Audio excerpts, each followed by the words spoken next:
میرا سوال یہ ہے کہ میں حافظ قرآن ہوں اور میرے گلی میں میرے گھر کے ساتھ ہی مسجد بھی ہے. میں 5 وقت کا نمازی بھی تھا, نماز بھی پڑھتا تھا باقاعدگی سے. لیکن کچھ عرصہ سے کچھ ایسا ہو گیا ہے کہ میں نماز میں باقاعدگی نہیں رکھ رہا, نماز کے اندر دل نہیں لگ رہا, یا نماز کے ٹائم میں اگر فری بھی ہوں تو میں مینٹلی طور پہ وہ پریپیئر نہیں ہوتا, تیار نہیں ہوتا کہ میں جا کے نماز پڑھ لوں. وہ میرے اندر وہ پہلے والی کیفیت نہیں ہے کہ بے چینی والی کیفیت نہیں ہے. کیا کچھ ایسا ہو سکتا ہے کہ میں وہ دوبارہ سے وہ آ جائے کہ میں نے نماز پڑھنی ہے اور میری نماز جا رہی ہے اور میرے اندر کچھ ایسی, ٹھیک ہے, یا وہ جو دل زنگ آلود ہو گیا ہے وہ کیسے زنگ کو ہٹایا جا سکتا ہے؟ حافظ صاحب ٹھیک ہے, آپ کا سوال سمجھ آ گیا. مجھے جو سمجھ آتی, ساحل صاحب اس کے اوپر ڈیٹیل بات کریں گے. مجھے تو یہ سمجھ آ گئی کہ آپ کا دل جو زنگ آلود ہوا ہے نا, اس کے تھوڑا سا زنگ اتر گیا, اس لیے آپ یہ سوال کر رہے ہیں. باقی ساحل عدیم صاحب آپ کو بہتر بتاتے ہیں.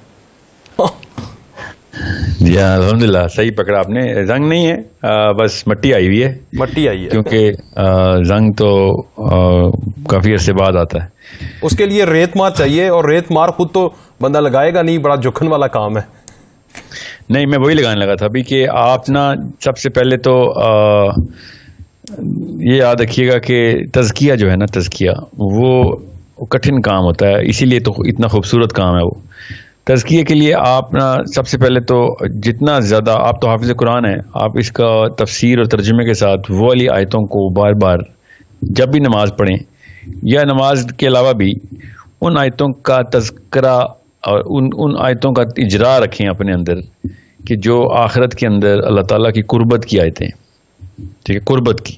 بعد میں پھر وہ والی آیتوں کے اوپر آئیں گے جن میں جو اللہ تعالیٰ سے جدائی کی آیتیں ہیں نا, دوزخ کی اور وعید کی. اور دوزخ کیا ہے, اللہ سے جدائی ہے نا دوزخ تو.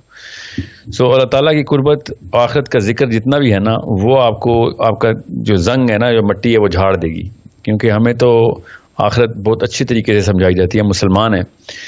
دوسرا یہ کہ وہی بات ہے, پروکیسٹینیشن کی وجہ سے وہ والے کام, 2 طرح کے کام ہوتے ہیں اسلام میں, ایک وہ جس پہ جان جاتی ہے اور ایک وہ جس میں مال یا وقت جاتا ہے. ٹھیک ہے, تو نماز تو وہ کام ہے جس میں جان تو نہیں جاتی نا, مال یا وقت جاتا ہے.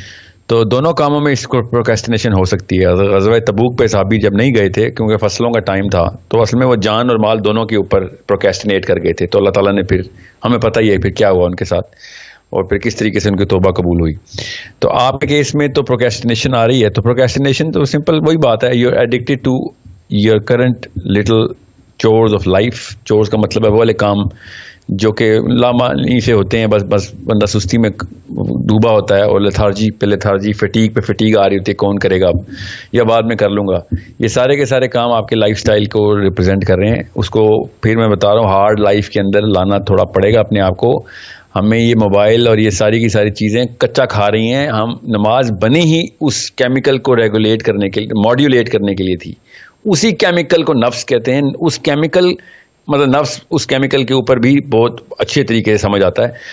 اور وہ کیمیکل ہارمون جو ہے وہ آپ کو ہر ایسپیکٹ آف لائف میں سست کر دیتا ہے, اور آپ کو پھر روکتا ہے کہ یار کون کام, اچھا کام تو بالکل جس میں کوئی چیز ریوارڈ نہیں نہ ملتی, آپ کو انسٹنٹ ریوارڈ نہیں ملتی, گریٹیفیکیشن کہتے ہیں, تو اس چیز کو وہ کرتا ہی نہیں ہے. پھر وہ تحریک ہی نہیں لے کے آتا, اور تحریک کا بھی وہی کیمیکل ہے, وہ ٹریگر ہی نہیں ہوتا.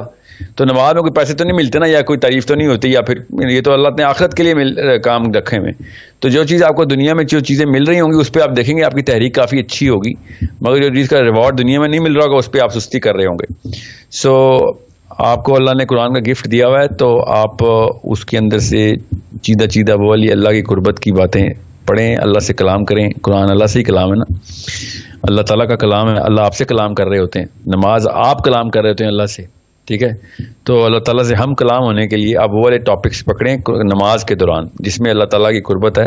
آپ حافظ ہیں, آپ تو آرام سے پکڑ سکتے ہیں نا وہ والی تمام تر آیتیں اپنی پہلی دوسری رکعت کے اندر درود شریف کے بعد تشہد میں بیٹھ کے وہ والی باتیں کریں اللہ سے جس میں اللہ کی قربت اللہ نے خود بیان کی ہے, اور وہ والی دعائیں کریں, اور اردو میں بھی کریں, جو کہ آپ کو اللہ تعالیٰ کے سامنے اس محبت کو اجاگر کرے کہ اللہ میں تیرے سے ملنا چاہتا ہوں, اور مجھے اس دن مسکراہٹ دیکھنا چاہتا ہوں میں آپ کے سامنے کہ جب آپ مجھے میں آپ کو پہلی دفعہ دیکھوں تو آپ بھی مسکرا رہے ہوں. یہ نہ ہو کہ میں اس دن شرمندہ ہو جاؤں کہ آپ اللہ تعالیٰ میں اپنے رب کو ہی نہیں، اپنے رب کو کوئی غصے میں غصہ دلا بیٹھا.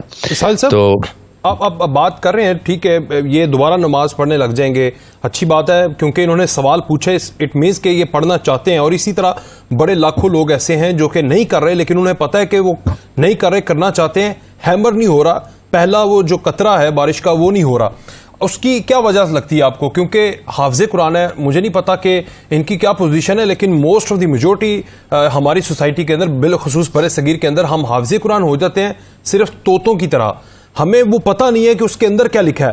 اگر اس کے اندر ہمیں از پر اسی طرح ترجمہ یاد ہو اور وہ ہیمر ہوتا رہے ہمیں، تو شاید ہمیں یہ بارش کے قطروں کی آپ سے یا مجھ سے پوچھنے کی ضرورت نہ پڑے. وہ بارش کا قطرہ تو اللہ تعالیٰ نے خود قرآن پاک میں رکھ دیا ہے، ہم اس کا ترجمہ نہیں یاد کر پاتے. نہیں، یاد کرنے کی ضرورت نہیں ہوتی ترجمے کو نا. حافظ کو اگر عربی سیکھ لینا، وہ عربی سیکھ لے بس، تو ترجمے کی ضرورت نہیں. حافظ کا قرآن پہلے سے ہے، عربی اس کو آ گئی، اس کے پاس پورا کا پورا اللہ تعالیٰ کا بیان آ گیا اس کے اندر. تو وہ اگر عربی سیکھ لینا تو سب سے بڑا کام کر سکیں گے، وہ اپنے لیے بھی، اپنے تمام رعیت کے لیے بھی. تو یہ تذکرہ جو ہے نا، میں اسی لیے کہہ رہا ہوں کہ وہ والی آیتوں کا تذکرہ کریں، اجرا کریں کہ جس میں آخرت کا بیان ہے، تاکہ دل جو ہے نا وہ پگھل جائے. آخرت کے بیان کے علاوہ کہیں سے بھی دل پگھلانے کا کوئی اور سائنٹیفک اصول نہیں ہے دنیا کے پاس، کسی کے پاس. جب آپ آخرت کا بیان پڑھتے ہیں قرآن پاک میں، تب آپ کو پتہ چلتا ہے نا قیامت جب آ رہی ہوگی یا آ جائے گی، اس کے بعد کیا ہوگا، پھر دوزخ میں کیا ہوگا، جنت میں کیا ہوگا، اللہ تعالیٰ کس طریقے سے نوازیں گے، اپنے آپ کا دیدار کروائیں گے اور اپنے قربت میں بٹھائیں گے، تو کیا ہوگا. وہ فیلنگ تو نا، اور زیادہ سے زیادہ سوچ بچار کریں. تعالیٰ نا افلا یعقلون، یہ نہیں سوچتے. اس کا مطلب یہ ہے کہ اللہ سے دور ہو جاتے ہیں، سوچتے ہی نہیں ہیں. کس پہ نہیں سوچتے؟ قرآن پاک پہ تدبر نہیں کرتے.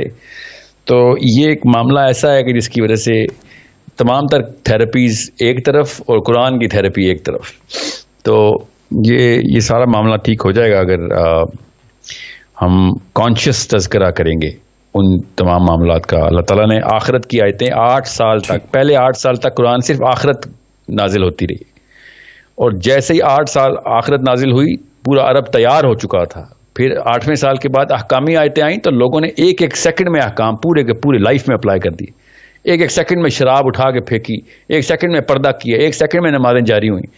سو کیسے ہو؟ پہلے آخرت کا کانسیپٹ اللہ تعالیٰ نے ڈٹرمن کروا دیا تھا اندر. تو ہمارے یہاں نہیں ہوتا نا وہ. بس